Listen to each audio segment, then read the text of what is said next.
Thanks for coming out. We're going to get started tonight. We've got our second information session. We're not doing the Foundation Planet event. That's tomorrow night. We're doing our second information session for the upcoming police pension millage that we've put on the ballot this November. We can do this informally. I'm happy to answer questions as we go. However, we are recording this for TV, for playing on the cable channel.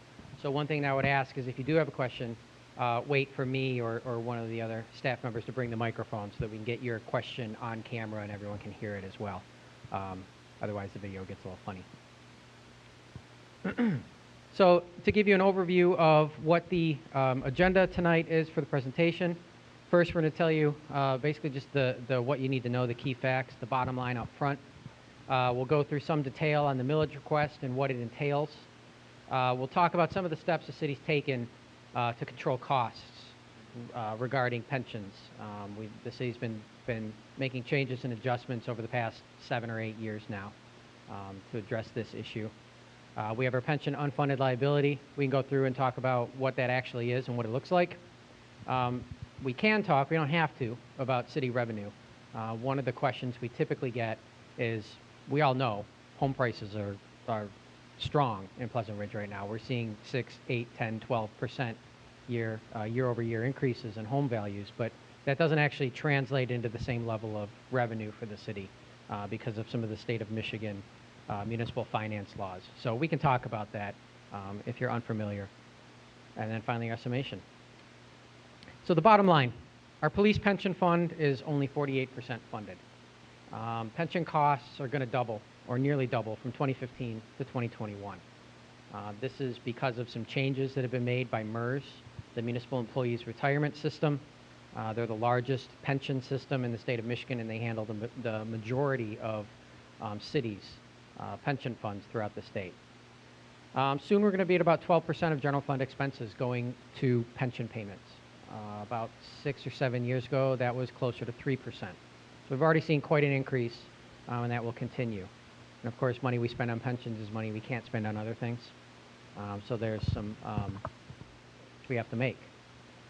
We've made cuts so far. We've reduced cost. We've made efficiencies where we can. We can talk about some of those things that we've done and how much that's come to, but we're getting to the point now where we won't be able to cut costs without having a noticeable impact on city services. And so the crux of the matter is that we're placing this ballot question before the voters to ask how you want to handle this problem. We can handle it through further cuts. We can handle it through new revenue. And there's, of course, implications for both of those. So city revenues, we have been constrained. One of the major factors is revenue sharing from the state. And this is a graph that shows state revenue and municipal revenue from state sources. So in other words, revenue sharing. The blue bars are increases in state revenue on a percentage basis from 2002 to 2012. And so you've got all the 50 states, and it's ranked by the red bars, which is the percent change in revenue sharing payments from the state to municipalities over that period. This is Michigan, where they've reduced revenue sharing payments to municipalities by 60% over that time period. One of only 4 states that reduced. And you can see that Michigan's general fund budget also saw just about the lowest increase of any of the 50 states, but it still increased by a third, by 33% over that time period. So while Michigan's budget was increasing, they slashed revenue sharing payments to cities. And this is a root cause of a lot of the stresses at a local government level. Pleasant Ridge and all municipalities are dealing with this, and we've had to find ways to deal with this. But that's just one background condition. This is a Pleasant Ridge specific graph that shows some of the same information from our local level. The blue line is the actual amount of money the state sent to Pleasant Ridge in every year since 1985 up until 2017. And that's not an inflation-adjusted number. So the state actually sent us $275,000 in 1985, and this year they're going to send us about $250,000. And when you adjust that for inflation, we used to be getting $600,000 from the state in 2017 dollars, And then in 2000, 2001, we were getting $500,000, and now we're down to that $250,000 level. And to put this in perspective, this pension millage request, if approved at its full phase-in, will raise about $190,000 a year for the city. So,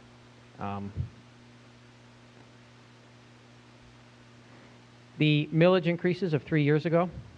One question you may be wondering is, we just did millages 3 years ago. Why are we coming back to you again? And it's unfortunate, we don't want to do that, but a couple things have happened. One, Headley rollbacks. The 2015 rate after those millages, the 2015, the Parks Improvement millage, and the General Fund operating millage, our millage rate at that time was 22.5596 mils. This year, it's 21.5677 mils.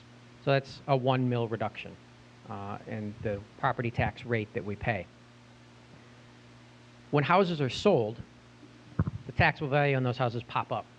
When you live in your house, the taxable value can only increase at the rate of inflation.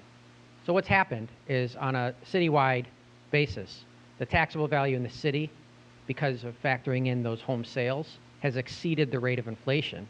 So the state of Michigan requires the millage rate to be pushed down.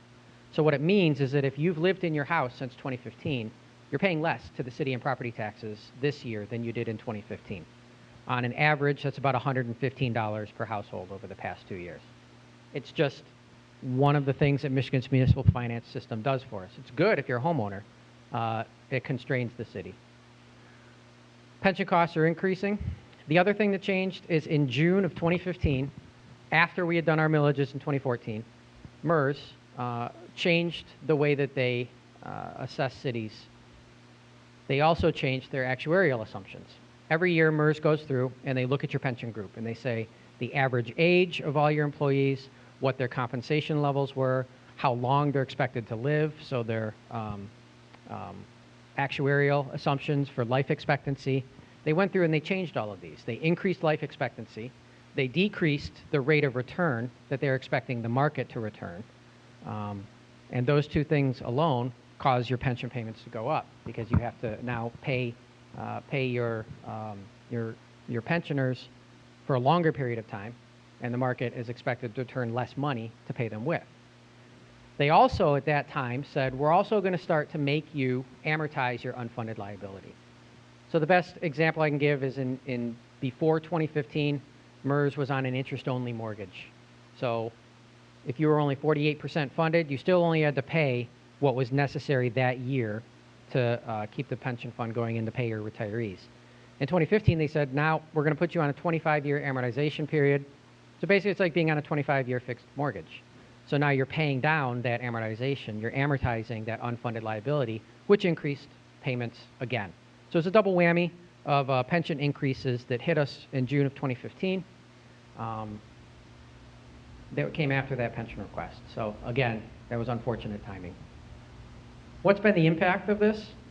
Back in 1988, we were paying almost nothing for our annual city pension costs, and you can see that that stayed, fairly reasonable up until about 2001. The trend line here, is about like that. Then all of a sudden it inflects, and the trend line starts to go up. So starting in 2001, instead of paying $47,000 a year, it's increased. Today, this year, we're here at this $275,000 level. Back in 2014, we were down below $200,000. So this has increased $73,000 over the past 3 years.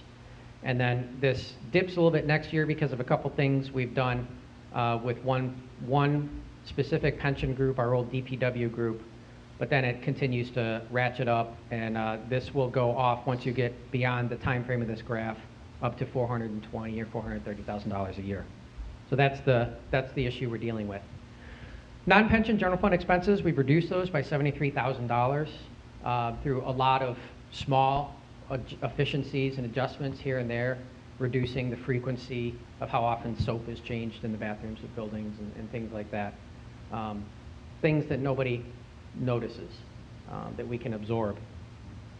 Police have made concessions in 2011 and in 2017. They changed the pension and retirement benefits offered to employees hired after those dates. As of 2017, we are on a hybrid plan, which has a very small defined benefit component and a much larger defined contribution 401k style retirement benefit. New hires also do not get retirement health care. They get a retirement health care savings account, but the city is not responsible for providing health care in retirement. They can use the money that's in their retirement health care savings account to pay for that. And those will both pay dividends over time, but we're talking about decades before those changes start to kick in and start realizing savings for the city. So what we're looking at right now is how do we bridge the time between today and living up to the promises we've made for people who were hired before 2011, and then 20 years from now, when these changes we've made will start to bear fruit and create a more stable retirement funding picture for the city. And again, our annual pension expense is going to increase by at least $125,000 over the next 5 years. And that's what we're dealing with. That's what we have to figure out how to do. We've got a general fund budget of about $2.7 million, and $127,000 is a big part of that. So we'll talk a little bit more about some of those budget numbers in a little bit. This is the millage request. It's a request for an additional 1.4 mils for 15 years. In the first year, it will be 0.35 mils, and then it phases in at an additional 0.35 mils per year over the next 4 years until in the fourth year, it's at the full 1.4 mils. The reason for this is because we're matching the increases in pension contribution requirements over the coming years. And because we're also trying to get out in front of this problem before it becomes a crisis. This should also reduce the impact of the millage on homeowners' bottom line. If we continue to see those reductions in our overall millage rate, as that millage rate goes down and as the police pension millage phases in, the goal is that our actual millage rate will stay roughly the same as we pay today. Did you have a question in the back, sir?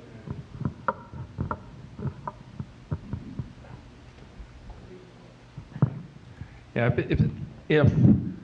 if we're doing the catch-up, because, I mean, we're paying zero into 1985, and of course that was wrong. If we're doing the catch-up and it's supposed to be like on a 25-year, I don't know the wording exactly that you used, amortization or whatever, at what point will we be after 15 years? Because we have this 15-year cycle that we have here, but it's a 25-year catch-up. So why wasn't it more like a 25-year kind of approach with a lower amount? Good question. There's two reasons for that. The first reason is get the money working for us sooner. So we're actually asking for a millage that will generate an amount of money over what we're anticipating the required payments to MERS will be, because we want to get this paid off quicker. It's a difference. Well, when the city commission in deciding what request to put before the voters. If we wanted to do a millage that would be over a 25-year period, it would have been about 1.1 mils.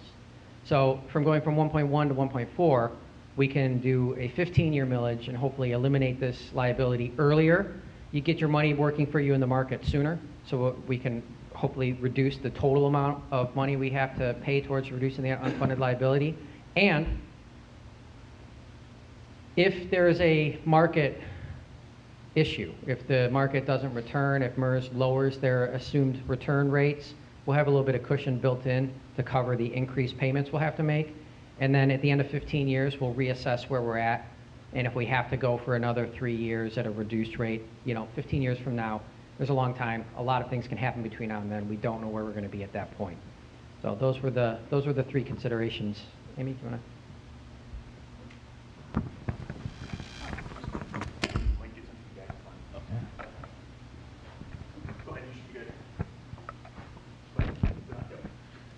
For the 15-year period, what assurances do we have as residents of the city that it will be in a lockbox, truly lockbox type fashion, so we're not robbing Peter to pay Paul in the future?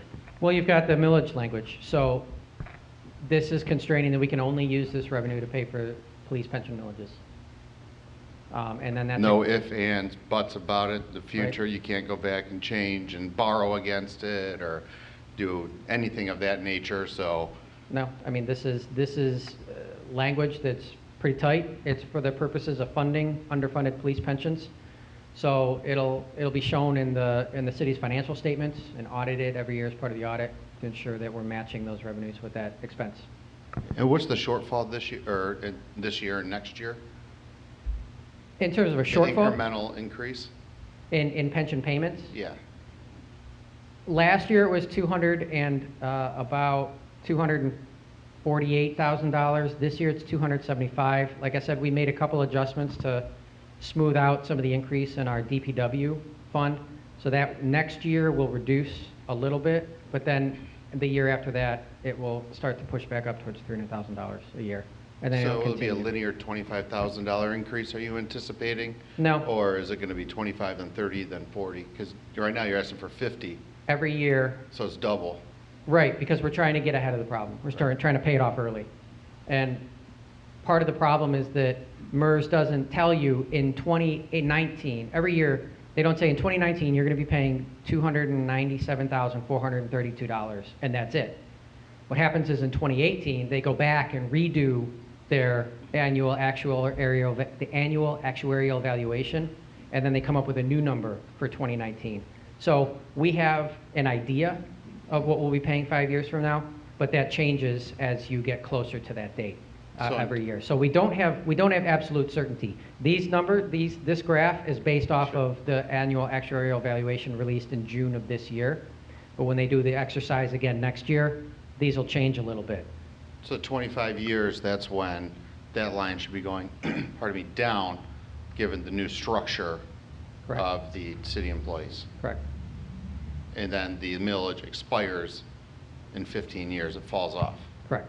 And ideally, what we want is at the end of the 15-year period, our millage, our pension fund will be 100% funded. And then when the millage fund drops off, our payments will also have decreased. So we won't, we'll be stable at that point. And I guess my thoughts or my concern about, you actually addressed it, and that's the fact that actuarial evaluations are done yearly.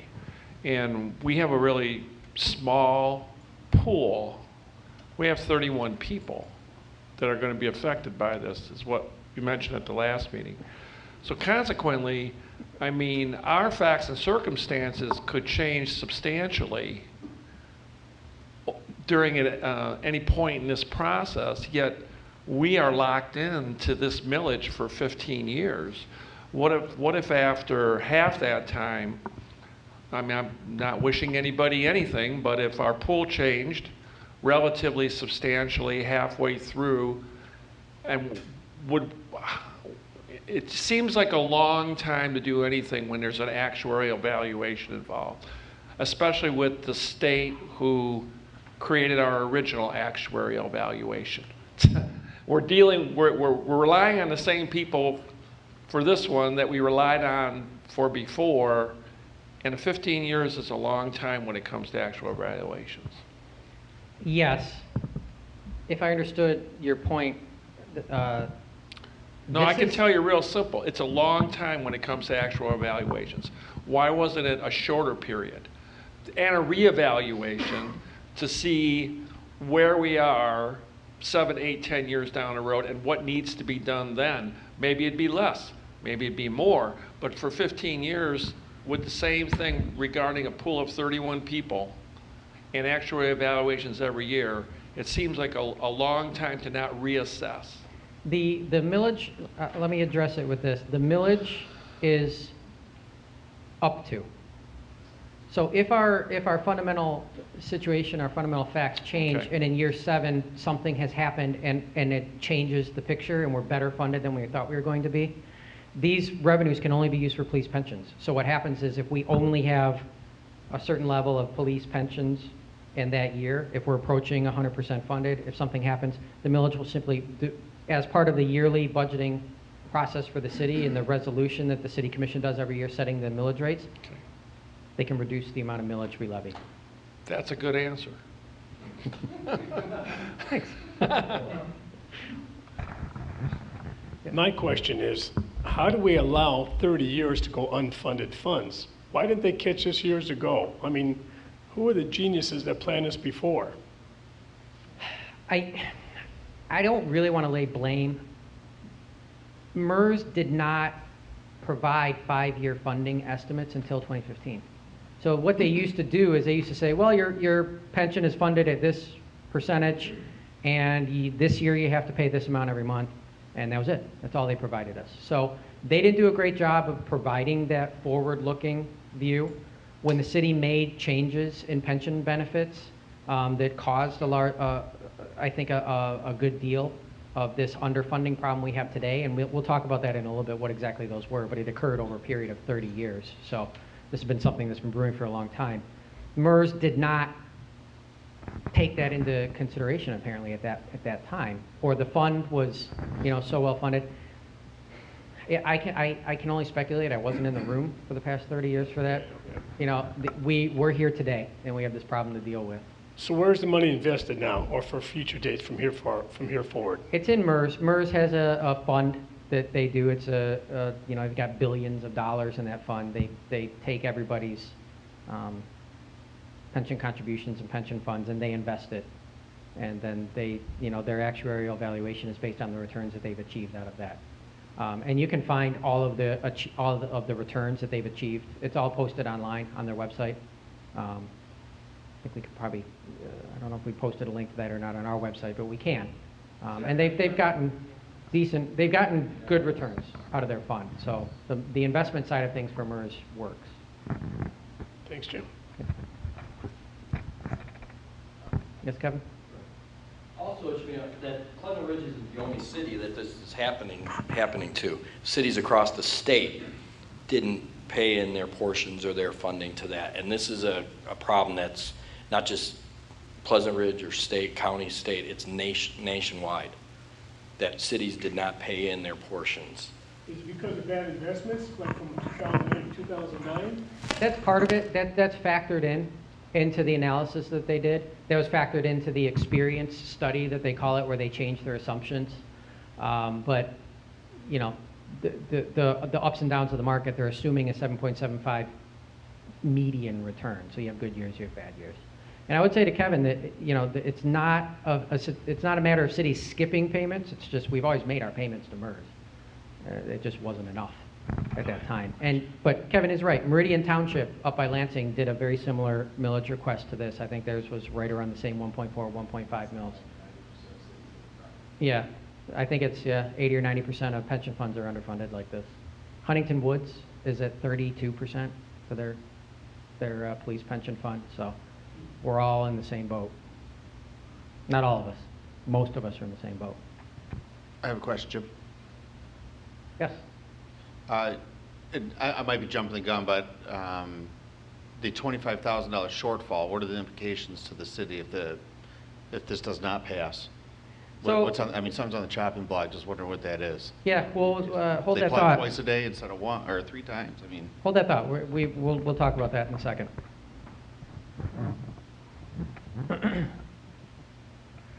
So the average cost per household. This shows every single household in the city and what the impact would be. The average cost increase is about $160. $160. We've got 1,125 properties in the city, so half of that's right around here. It's a $160 average increase. Up on the top end, $600, I think, for one of the Ridge Road houses, but you can see what the cost curve is. The one standard deviation from the mean gets you from about $98 up to a little bit over $200. So if you know the value, the taxable value of your house, you can multiply every $100,000 of taxable value times 140, and that'll be the impact annually on you. Our average house is valued at $115, or $115,000 of taxable value. This is just some of the impact, right? So we took all of these numbers we had, we plugged it in, we looked at from 15-16 to 2021. This is the bottom line number here of what starts happening. This is our general fund net revenue. This year we have a small $12,000 cushion in the general fund. Next year we have a $13,000 deficit that grows to 44.5 and then up to 62.2. So as these pension costs increase, starts to drive under a status quo situation shortfalls in the general fund budget that we'll have to start to address. And you'll see the pension expenditures with 245 in 15-16, that was up from 200 in 14-15. Those have gone up, anticipated to go up 50% from 2015 to 2020. Total general fund expenditures anticipated to go up only 4.1%. That's basically less than a rate of inflation. Non-pension general fund expenditures actually decreasing in real terms because we've made adjustments to absorb some of that impact. And general fund revenue is actually anticipated to go down. We had a couple tax tribunals over on the Walker Wire parcels that pushed the value of those down. We actually lost a lot of taxable value when that happened. Under the impact with the millage being approved, our net revenue would be about $37,000 of general fund cushion every year. We have a stated goal of maintaining 25 to 30% of general fund expenditures in general fund balance. We're not there right now. Right now we're at about 22%. Why 25 to 30%?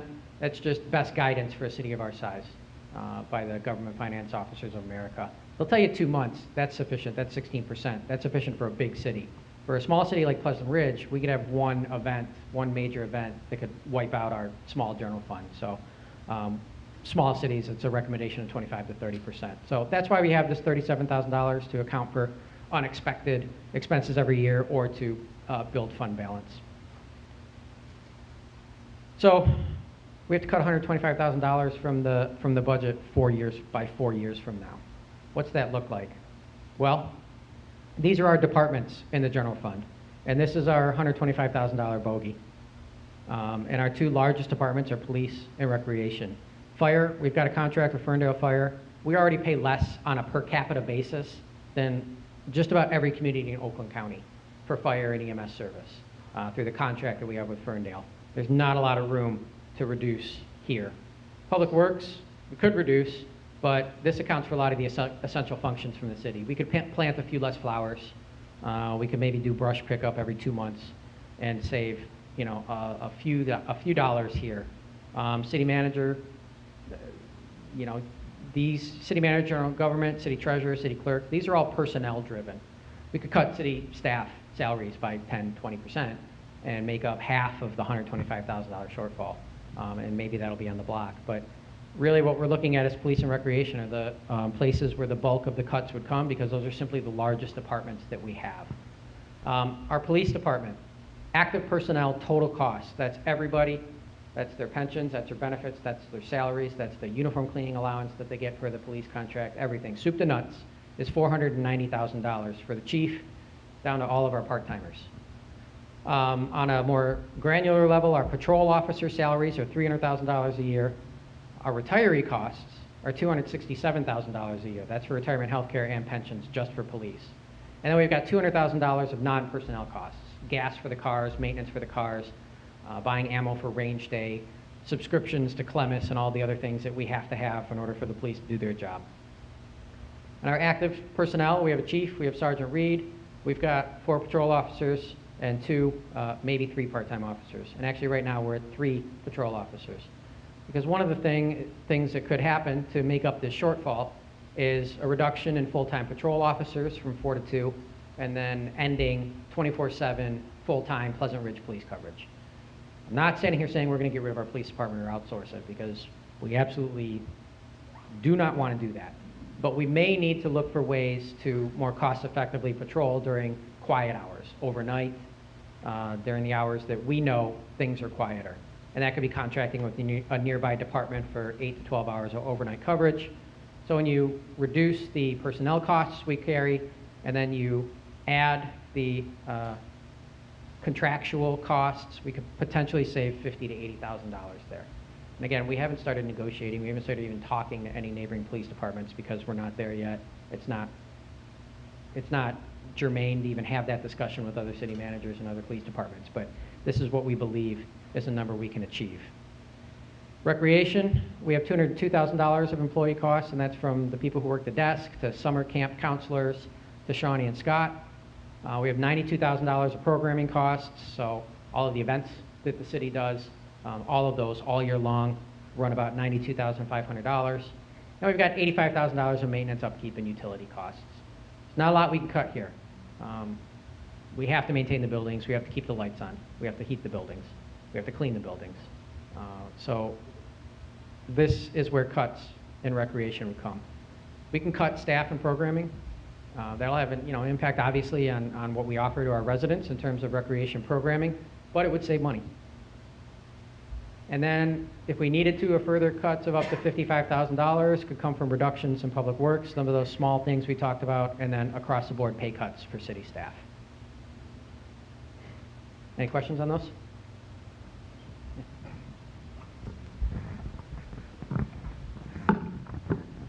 The 125,000 is an annual cost savings that we'd have to realize? Yes. And then, I thought it was a $25,000 annual shortfall. We're going for, the millage is a $50,000 increase, so it's a $25,000 incremental. This is when everything is fully phased in. Pension costs continue to increase every year, pretty much throughout the graph that MERS shows you until the mid-2020s. Then So they the- level out. So So the gap is 25,000 now, then will ultimately be Yep. 125,000 in 15 or 20 based on the years? information we have today, once the pension costs increase by another $125,000 or so, that's when they start to level out. So that happens about 4 or 5 years from now, probably 4 years from now. And again, So it it's a goes from crystal ball. 25 to 125 in 4 years.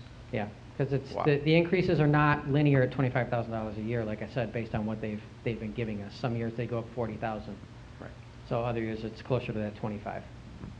So what we're trying to do with the millage phasing in is to match that increase year over year that the pension costs increase. And then when the millage fully phases in, that's a level number, and then the pension costs should level out at that point based on the information we have. Why the dramatic spike in pension costs over the last decade? And now that the pensions are pretty much phased out, it's a small component. Isn't that very predictable from this point forward? It's more predictable, and a lot of what's been driving the increase in our pension costs is the fact that they are now amortizing. And MERS is phasing in the amortization. So when I said we've gone from an interest-only to a 25-year fixed mortgage on our pension,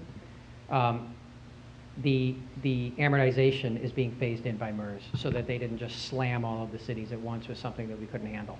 So they've been phasing it in, and that will fully kick in. The amortization will fully kick in 4 years from now at 100%. So that step increase comes in 4 years. So that's when things start to level out and you get to a more stable cost structure as opposed to one that's increasing by those.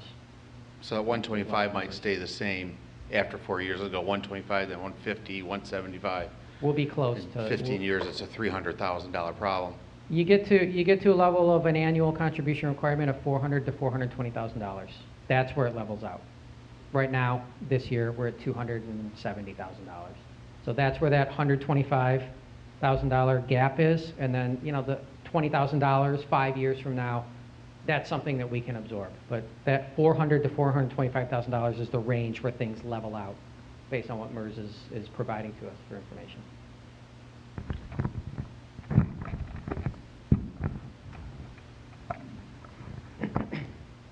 So actions to date.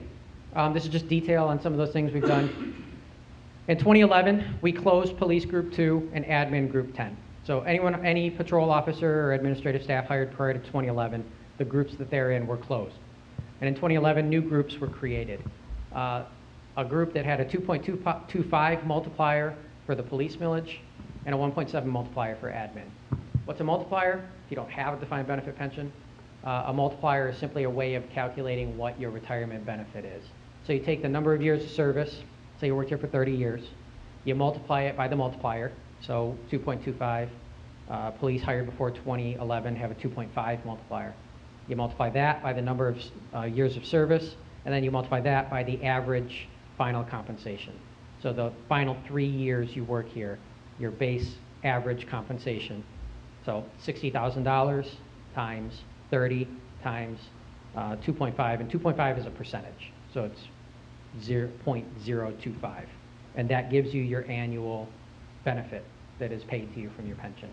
So when you look at 2.25 versus 2.5, the numbers are, they're all pretty small, but it's actually a big difference. 1.7 versus 2.5 is a big percentage difference in terms of the value of that benefit that's paid to people. So these changes in 2011 started to address the problem. In 2011, employee contributions increased from 0 to 2.5% for police, so they pay 2.5% of their salary now to the pension fund, and admin is 3%. In 2017, we took it a step further to create an even more stable retirement picture for the city. We created a hybrid retirement plan for new police officers hired after July 1st of this year, if we have any. If the pension millage passes, we will fill that open patrol officer slot that we have for full-time. But the hybrid plan has a 1.0 multiplier. So 1.0 versus 2.25 or 2.5 is about a third of the value of that pension benefit. And then the rest of that is a 401k style plan. And new employees pay 5% of their salary into that to help defray the cost. We talked about healthcare savings plan. It's now across the board. Any new employee of the city gets a healthcare, retirement healthcare savings plan. And then in 2017, yes, we have an open full-time officer position that we have not yet filled. Waiting to see what happens in November. The history, this is what's happened since 1946 until with group 2 and 10, what happened with those groups. And you'll see in 1946, there was a 1.7 multiplier with a 5% employee contribution in both the non-union and police groups. In 1982, the police went to a 0% contribution. In 1989, the multiplier increased. In 1992, the multiplier increased again. And in 1998, the multiplier increased one more time. Of course, what this did is when you had employees who had been working here for 20 years based on this level of benefit, and then the benefit level was increased, you know, you had $1 million in the bank to pay the made up numbers, but you have $1 million that was set aside to pay the expected value of their benefit, and then the benefits were increased, and now the cost to provide those benefits is $2 million. You've got $1 million that you have to pay, and today is when we have to pay that. Yes, sir. Do you know historically in the 80s and 90s who did the contract negotiations for the city through their labor group? I mean, was it the city manager's position, or was it Yeah. council, or did they have an outside, as far as you know? As far as I know, it's always the city manager and bringing a contract to the city commission for approval. Now, who negotiated that? Sometimes you can have a labor attorney who does that for you, or the manager can do it themselves. The exact specifics of how that happened, I don't know. Fair enough. Okay. And again, this is not an uncommon picture. Pleasant Ridge wasn't the only place that did this, but that's also the reason that 80%, 90% of cities have pension funds where they are today. I'm not trying to excuse the fact that this was done without paying for it, and this isn't a problem if you pay for it when you make these changes, but that didn't happen, and here we are. So now, 2011, the contribution was increased again, and it was closed new hires. And the story is largely the same on the non-union side. The results, so our pension groups after 2011 are stable. The police group with a 2.25 multiplier is 90% or 89% funded. The admin group is 102.6% funded. We are amortizing our unfunded liability in this group right now, and that's adding, I believe, $400 a year to make up that unfunded liability because we're handling it as it occurs. So it's not a big cost. This will be 100% funded over time. The elimination of the retirement health care benefit will save the city a considerable amount of money. This year, we're paying our retired police about $105,000, $110,000 for retirement health care. And we're entirely pay-as-you-go on that. So by moving to the retirement health care savings plan in the future, that will be a cost that is completely eliminated. But that's decades, again, before that fully takes effect. And again, we've reduced general fund expenses over the past 3 years by $73,000. Yes? How does that healthcare savings plan work? What exactly does that mean? It's basically a 401k style plan for healthcare. So that's funded by the employee? Yes, the employee puts in a percentage, the city matches a certain percentage. Okay, okay. So the employee pays 1% of their salary, the city matches it at 3%. Okay. And then we put our money in every year. And then it's And we're done. and then that's invested just like a 401k plan. And it's actually got a little bit better benefit because it's tax-free going in and tax-free coming out. So it is a very, very tax advantage plan. But it's, again, it's earmarked entirely for healthcare. Okay, great, thanks. Jim, I have one thing. Can you go back to that chart that was started in 1946? I saw a lot of people, and I was shocked by it too when I first saw it, and shaking their head going, holy cow, how come anybody didn't pay? Remember the 80, I got hired in 1980 as a cadet back in Dearborn Heights. Yes, I'm that old. Back when those zeros started, I remember as a youngster watching the pension negotiations and everything else. And if you remember in the early 80s, those times were real lean, and there was a lot of people going bankrupt, and there was a lot of businesses and stuff. And I remember watching the negotiations, and police contracts typically were like 3 to 5 years in those days. The officers took zeros like raises across the board and other benefits to up the multiplier in exchange for zero raises to try to get a better pension down the road. So they didn't get raises and the big multiplier. They sacrificed in some places to get that multiplier. But the cities would have been better off actually just giving them the raises. Correct. Or funding the pension. Correct. Or that. Or funding, I mean, as that number went up, your pension line went like this, and it went to 172,225. That's right. Yes. Okay. All right, so these are all the pension groups in the city. This report is the annual actuarial evaluation we get from MERS every year. This is posted on the website. It's right on the homepage. You can take a look at our most recent one. And this is where all the numbers from the presentation come from, those annual requirements. It's all in here. But you can see all of our divisions. So 01, General Other, this was our old DPW group. The city outsourced and eliminated its DPW in the mid-90s, I think 1996. So these were the DPW employees. And you'll see here that the liability is $491,000. The assets in that fund are $231,000, so that's 47% funded, and it's $259,000 of unfunded liability. Why are we asking for a police pension millage fund? Well, it's because we've got a $1.7 million unfunded liability in the police pension fund, and that's just that O2 group. Non-union is $667,000. We can handle that. The city will handle that through the general fund, through the contributions we continue to make every year. This is 60% of our total citywide pension fund. This is the bulk of the problem that we need to deal with. This is what the millage will handle. City manager, you notice here, active employees, there's zeros. That's because I'm on a completely 401k plan. I don't get a defined benefit plan. That's something that I actually insisted on when I came to the city. So we have some unfunded liability for our prior city managers. And then here you've got the new groups created since 2011. And our non-union group is overfunded by $700. And our non-union, or our police group is unfunded by $444,463. Charlie? What year did the unfunded liability start cropping up on the city balance sheet? Well, I'll show you. And again, our annual city I hope pension last cost. year. Yes. This is another chart. This is from the study, and these are the assumptions. MERS assumes a 7.75% rate of market return now. It used to be 8%. That was one of those changes they made in 2015. And then these are the scenarios that they provide for what your costs would be under lower market returns. So this is our computed annual employer contribution.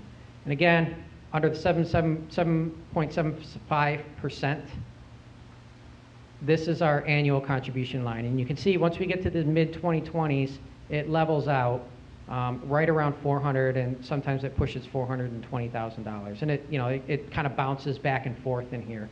But this is our stabilized annual cost. So again, that's the number between this line and where we are today is what we're trying to get out in front of and make up for.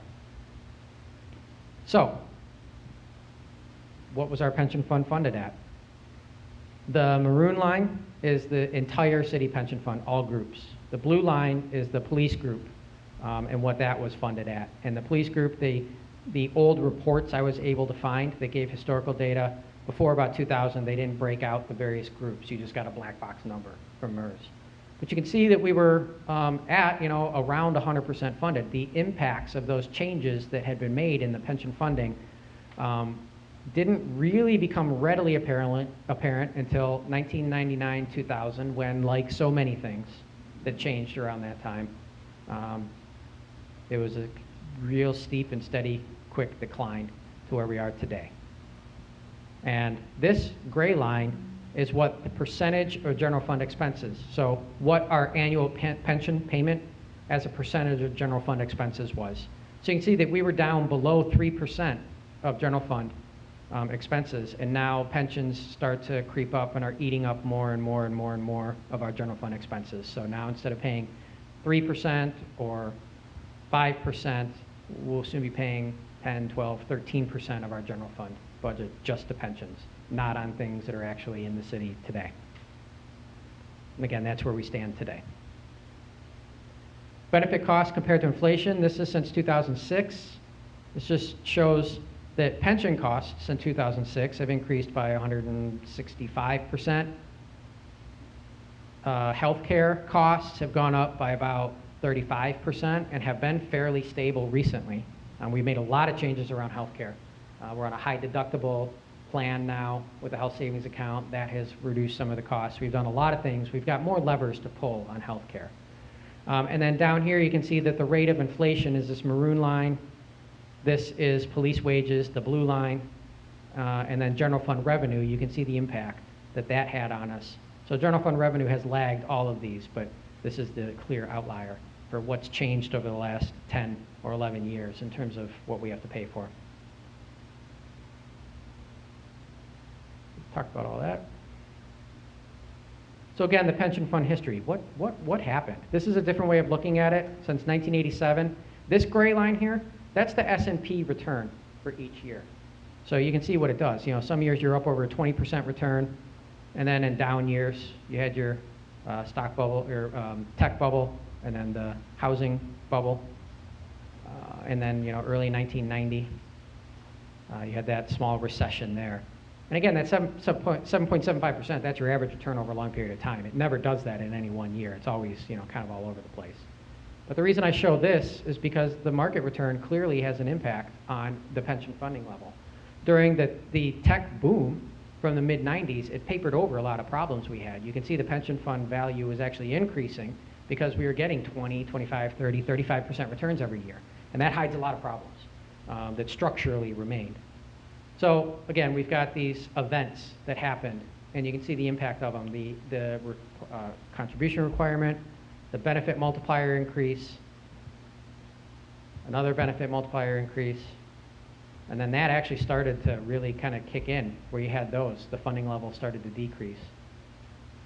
But then the mid-90s market boom hit a lot of the problems for a while. The party was over, and then you can see, the decline at that point. So now we've got this cumulative impact as the market was middling over the mid to late 2000s. Middling is maybe a generous term for what happened there, but that started to really kick in.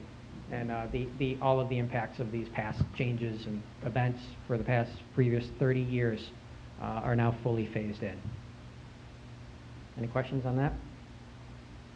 Okay. Property values. Why that hasn't solved the problem? This is change in city taxes paid from 2015 and 2017. Like I said, how most residents are paying less to the city now. You can see 950 residents are below this zero line. So most of our residents are paying less to the city now than you did 2 years ago. And these are all the people who have sold their houses. And ouch. So this is just the detail for properties that have not been sold. So you can see that you've got some people who are paying $200, $150, $100 less in city property taxes every year, and that's just because the millage rate was pushed down while taxable values did not increase by that much. These are our property values. I'm going to assume, you may know this, I'm just going to be exhaustive on this. There's two different values that you have on your house but when it's assessed by the assessor. And every year in January, you get a notice from the county that shows what your new assessment is. So there's the assessed value and the taxable value. The assessed value is the market value of the house, 50% of the assumed market value or the calculated market value, which is determined by the county assessor. And then the taxable value of your house is what you actually pay taxes on. The assessed value changes with the market. There's just no limitations. It's a mirror of what your house is worth or what the county assessor believes your house is worth. Taxable value can increase only at the rate of inflation. And over the last couple of years, our rates of inflation have been 0.3% and 0.9%. So that's what your taxable value went up by. So our city tax revenue this year increased by 0.9%, even though our taxable value increased 3.9% because of all those houses that were sold. What that means is something has to happen to bridge the gap between these numbers, and that's where the millage rate goes down to ensure that the fact that the city is collecting taxes on a taxable value that's increased 3.9%, so our millage rate has to go down so that we only collect 0.9% more revenue from all of the taxes we levy. And this is the Headley Amendment. It was passed in 1978. It limits the total property tax revenue growth to the rate of inflation or 5%, whichever is less. Back in the late 70s, obviously stagflation, we had huge interest rates, things were going up. Now it seems quaint that we'd have 5% inflation in a year, but hopefully we never see that again. And then the property tax formula is your taxable value times the millage rate equals the property tax you pay.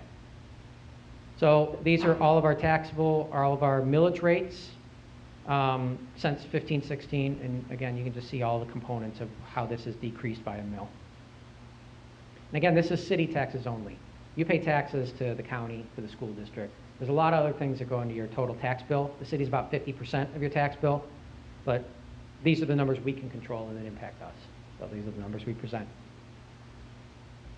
So again, this is the notice you get every year. This tells you if there was or was not a transfer of ownership. So was the house sold? This one was not. So you can see here that the assessed value went up $13,400, but the taxable value only went up $1,000. And again, that's because of that limitation. And again, as an example, in 2016, this house paid at the 2016 city tax rate of 21.9604 mils. They paid $2,448 to the city. And then in 2017, because of that reduction in mills, and with the $1,000 increase in taxable value, still paid $22 less, $2,426. So that's just a concrete example of how that works. Now, uncapped property, there was a transfer on this particular house. You can see the assessed value went from $130,000 to $140,000, but because it was sold, the taxable value had that pop up from $92,000 up to $140,000, which matches the assessed value in the year of the sale of that house. So the taxable value went up 48%. So that's a 30 or 50% increase. So that house, even though the people are different, that property will be paying 50% more taxes to the city. So again, the taxable value goes up 52%. And you can see they paid, the previous owners paid $2,000, the new owners paid $3,000, $1,000 increase. Well, those are all the components that go into this, why the millage rate's reduced to ensure that taxes collected don't go at a rate faster than inflation. So in 2016 to 17, you can see the assessed value went up 6%. The total taxable value went up 3.9%. The taxable value of those sold properties went up 47.7%. There were 91 sales in 2016. Not sold houses, there were 1,000 of them. The change there in terms of the actual dollars paid was 0.7%. Actually less than the rate of inflation because some houses go to the board of review and get their taxable value reduced. So the millage rate goes down 1.8% to counteract the taxable value going up 3.9% to ensure that the city only saw a 0.9% increase in property values collected. The average reduction was $29 from 16 to 17. And again, that's closer to $100 for 2015 through 2017. So assessed value growth has been strong. We're seeing great increases in market value of our houses, but the people who benefit from this are the residents of the city. They benefit from the reduction in property value and property tax rates for the taxes you pay. The city doesn't participate in a lot of the benefit of home sales and taxable values going up. So this is the end. Cuts and adjustments have been made. Further cuts will likely impact police in some way, for potentially recreation or other parts of the city. That's a conversation that the city commission will have to have, depending on the outcome of the November election. The unfunded liability will be eliminated in 23 years without the millage or 15 years with the millage. And again, this is an unavoidable problem. We're placing this question before the voters. You can tell us how we want to solve this problem. New revenue or further cuts with noticeable service impacts. So we think that's a choice that you should make. And I'd be happy to answer any other questions or hang around if you want to talk one-on-one afterwards. Charlie? And you may have answered this already. Is there any corpus at all to the pension fund that we've saved, or we're out of money now? It sounds like we are, because we have to have cuts next year. Well, there's two things. There's the balance of the fund, and then there's the annual contribution requirement. There's two different things. Right. The pension fund is 48% funded. So I think we have a total unfunded liability of $2.7 million. And I think we have about $2.7 million in the pension fund, but we should have $5.6 million. Again, those are numbers off the top of my head. It's somewhere around there. So yes, we do have $2.7 million in the pension fund earning returns for us. But in order to catch up to get to that 100% funded, our annual payments are what the problem for us is. I just want to say, I think it's a no-brainer. You can pay me now or pay me later, and I don't think we can afford to take a cut in our police protection. I mean, how many other cities in Oakland County can say the average response time is 1 minute when they call 911? I know we're a smaller city, but we can't cut the police. It's no unretired military, you just can't cut their pension. Yeah. And that's, as we discuss this with the city commission, you know, we've made these promises. How they were made, why they were made 20, 30 years ago, doesn't really matter. You know, we've got our guys who have put their time in to the city, and, you know, we're going to live up to that promise we made to them one way or the other. So that's how we do that, the question. Something a little more recent. Has the unfunded liability, has city commissioners, yourself, or prior city managers, have you been aware of that for the last 4 or 5 years? I mean, is that? Absolutely. Okay. I guess the one thing, I agree with this gentleman here. I'm absolutely going to vote for this because it's a promise that we made. As citizens, we're responsible for a promise that we made. I would have even less problems doing it if we didn't pass a millage 3 years ago for parks. I live on Amherst. We go to the park all the time. I love it. But in light of this, and knowing that this problem was around then, it seems like this should have been addressed. If you want to pass some get some new taxes and pass some millages, this should have been talked about long before the parks or the alleys that luckily didn't pass. Right.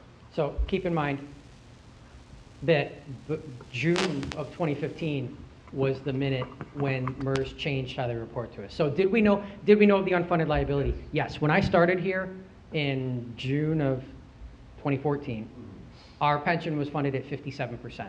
And we had a document from MERS that said you're at 57%, your contribution next year is $180,000. We knew we had some other issues we had to solve. We knew that there was a park project that had some momentum. So we went for those millages in 2014. And then in June of 2015 is when MERS changed your actuarial assumptions, which drove costs up. And that's when they required amortization. And that's when they also started reporting your 5-year future contribution. So the funding percentage went from 57 to 48% over 2 years. And that's when we learned what our future payments were going to be and that they were amortizing. So that was all new information to us. Did we know we had a problem? Yes. Did we know what the implications of that problem were fully going to be when MERS changed two assumptions to, to the worst for us and required amortization after we went for those 2014 millages? Yes, that was a punch to the gut. And had we had that information, we absolutely would have been having a different conversation and doing different things in 2014 when we went for those millages. One of the reasons that we took 3 years of knowing that information, well, 2 years, of having that information is we said, okay, well, we just went for millages. We gotta see what we can do about this without going back and asking for more millages. We absolutely had that, and that's why we've done what we can to try to absorb these increased costs for the past couple of years without going and asking again for more money, because I fully realize, well, we just paid for a park and we did all these other things and now you're coming back to us again. I get it. I get it. I think And this that's, is my and last I'm sorry. Oh. Yeah, go ahead. Go ahead. No, go ahead. Are there any other, number one, I agree, we must take care of the promises that we made, but without a doubt, especially to police and fire and the other city folks. Are there any other things that you're aware, Jim or Ann or Brett, deferred maintenance, things that are the foundation of our city financially that we should be aware of? Now, this has been a 17-year problem. 1999 is when it went down, so if it goes down to 90, we need to get it back up to 100. That's been a line that's been going down for 17 years. Yeah. So, not 2 years. So in any event, I think it's really important in terms of communication, which is paramount to our city council today. Because one, by and large on that, to make sure that, we're aware of that. If the wall's gonna fall in on 696 right outside our city, and that's our problem, and we know that's coming in 5 years. It's not our problem. I'm saying by way of example, that's a big number, that's a huge impact. Charlie, I know exactly what you're saying. What I would say is that the deferred maintenance question, that was what the 2014 millage was for. Because there had been things that, hadn't been taken care of because we've been struggling from the recession. So the 2014 millage, we're trimming trees again. We're maintaining trees again. We're replacing sidewalks. We're investing in putting money into lining our sewers and, right, change how we're funding roads, because the old road funding model relied on getting a 5% return out of SCAF every year, and that went away. So we lost $150,000 of revenue there. So we've adjusted. I am confident that all of the deferred maintenance things, we're taking care of that. This is the only thing that I have on my radar that is a sizable enough problem. By way of example, we're just talking about the things that are core to our city. Yes, absolutely. Parks beautiful, lovely park. And we're building up the general fund to cover things that might pop up. Right. You can't do that. So that's been another goal of ours. We were at 16% in 2014 for our general fund balance. That had been drawn down just through the recession. We've built that back up to 22%. Our goal is 25 to 30 to put the city in a healthy place where we can withstand some, a shock. So, yeah, I think we have a plan for that part of it, and we're working it. Do you have a question? Yes, thanks. So we are a part of the new group of residents, so I'm not as familiar. We're part of the plus 50% on our property Sure. taxes. Sure. I'm sure your realtor told you all about that, too. Oh, yeah, sure.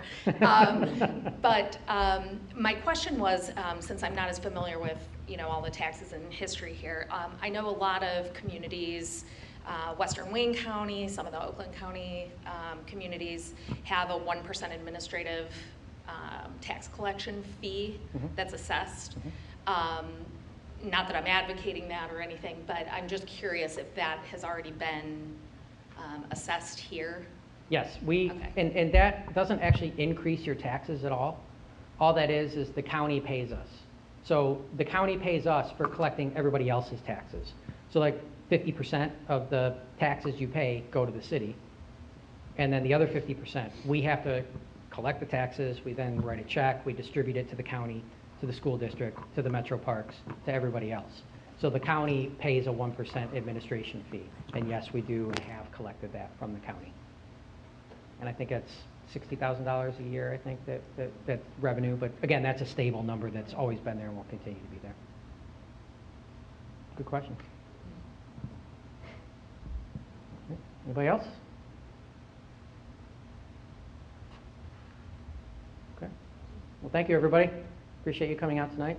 Thank you. Grab a cookie or three on the way out.